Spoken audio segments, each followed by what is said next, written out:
Hi, good morning. Today we'll discuss something about 9 reasons why brokers should focus on resale. Before we start the reasons, let me give a brief idea of what is Remax. Remax is a company which has about 1 lakh associates in 91 countries across the world. This company is since 40 years. We have seen about 5 recessions, global recessions which are very big, and we have survived them. Not only to earn money, but we have made wealth.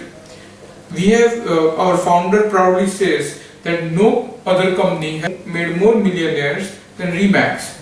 How can a company which is in such a volatile business like a real estate broking can make so many millionaires, can survive so long, and can build a network spanning the entire globe? We'll see that in real estate brokerage, the market is very volatile. However, whenever the market goes down, there is a new market, new opportunity, new business segment which opens. So today in India, we are passing through a slowdown or a slow growth. It's not a recession, it's a slow growth period. In this period, brokers should focus on resale rather than primary sale. For those who don't know the difference, let me give you an example of a resale. Resale is when a person is already owning the property and is selling to another owner. While primary sale is the property is getting constructed or built and it is for the first time being sold. It's like a primary sale. So all this while India was going through this real estate boom, we had a lot of sales in primary. Primary sales are easy to do because the builder does a lot of advertising. The same number of same property has a number of options, as in you can go from, if there is a 10-story building and each floor plate has 4 apartments, then you have 40 options if a person wants to buy. While in resale, each property is unique, so it's difficult. And while in resale, each property is unique.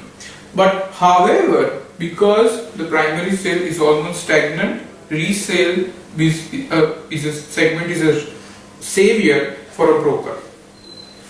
So let us start with 9 reasons why brokers should focus on resale. So I have put it as a short form, 9 reasons for resale. However, the reasons for broker is to get brokerage out of resale transactions. It may include rental also. One first reason is a lot of inventory. A lot of inventory is already built in primary sale and there is yet to be disposed of. As in, I am not saying that inventory is built and it is not sold. That is one part of the problem. No builder would build inventory without getting sold. So the problem is not that it is not ever sold. However, it is sold to an investor, not to the end user. So if there is a building of say 10 floors, 4 apartments on 1 floor, there are 40 buildings, 40 residential units. Usually the builder would have sold about say 80%, say maybe 32 or say maybe 35 apartment he would have sold. His profit would have been blocked in 5 apartments. Now that he has already received money for 35 bookings, he has to build the property. So he builds the entire building, gives possession to 35, 5 are lying vacant with his. So there are 2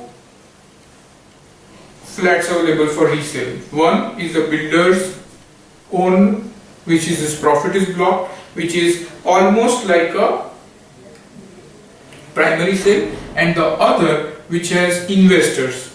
I would say, I don't know about the entire India, but probably in Ahmedabad and Bombay, I would say about 50% or 70% of all the sales primary are done to investors.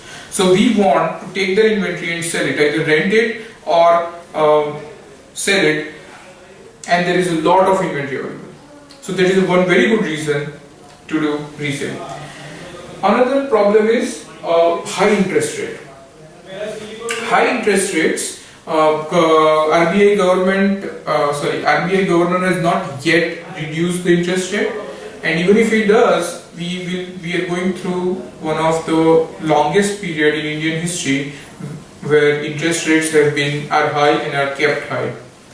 So interest rates are when they are high, the EMI is high, and people cannot afford home loans. And the reason and the subsequent effect is that people cannot buy new homes. So you have to focus on resale or rental. When high interest rates are high, rental markets are very good. Plan pass complexity. Not all new projects are stalled because of economy or because of demand, but there is one big component which the Gujarat government has put in is the new GDCR, which has put plan passing a big time intensive project. So due to this, new inventory is not coming into the market. Central government is coming out.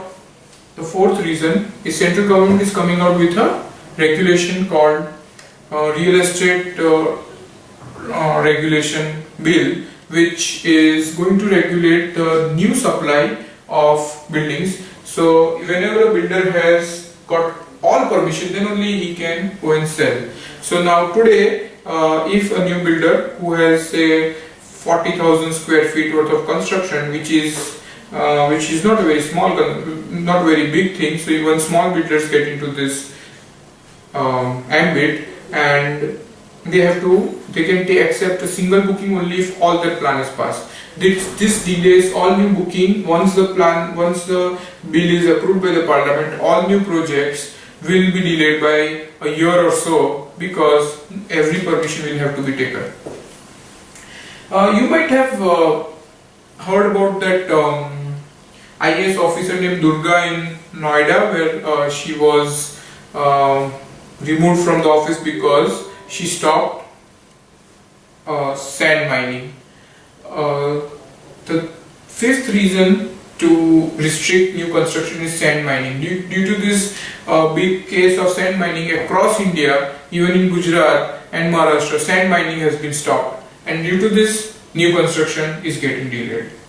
Sixth reason is inflation. In a high inflation economy, cement, steel, labor costs go up, while old properties prices also go up, and people like to sell them off when they get good returns. So it is always easy to convince a resale customer because primary sale is going to be way costly.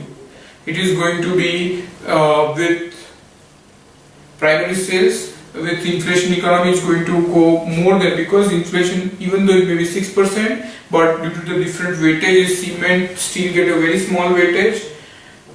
If we give an adequate weightage, it's going to increase 20% with the current inflation levels that we have.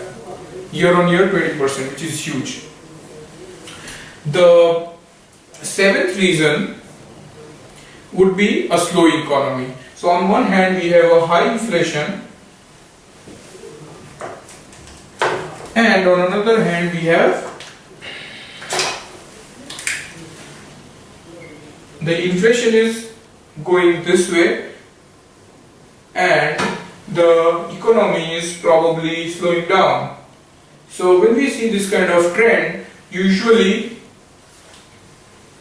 new constructions don't come. And while the cost of existing construction is the same, so people get good returns over existing construction, so the resale market booms. And when the economy is slow, people don't think of moving into bigger houses because their income doesn't grow.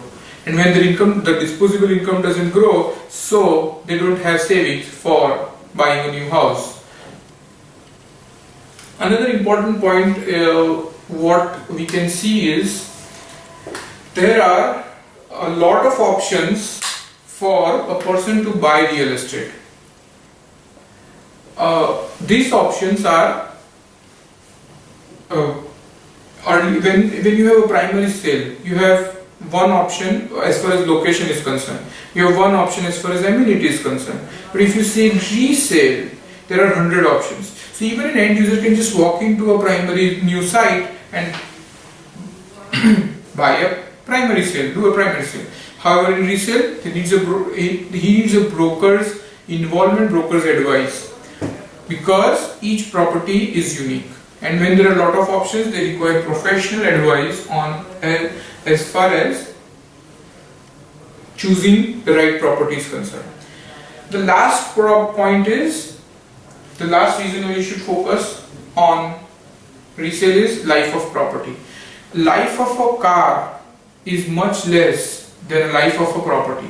However, in India, even though we are the world's largest automobile market, our secondary car sales are more than the primary car sales. So this shows that if we go by that analogy, obviously resale transactions would be more than the primary sales.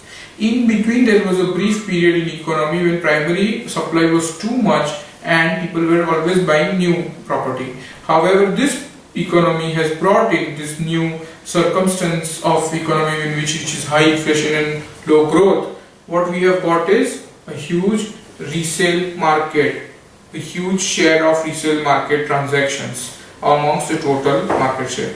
So, because the life of a property is more, always it will be sold 3 to 5 times before it is occupied for the long term.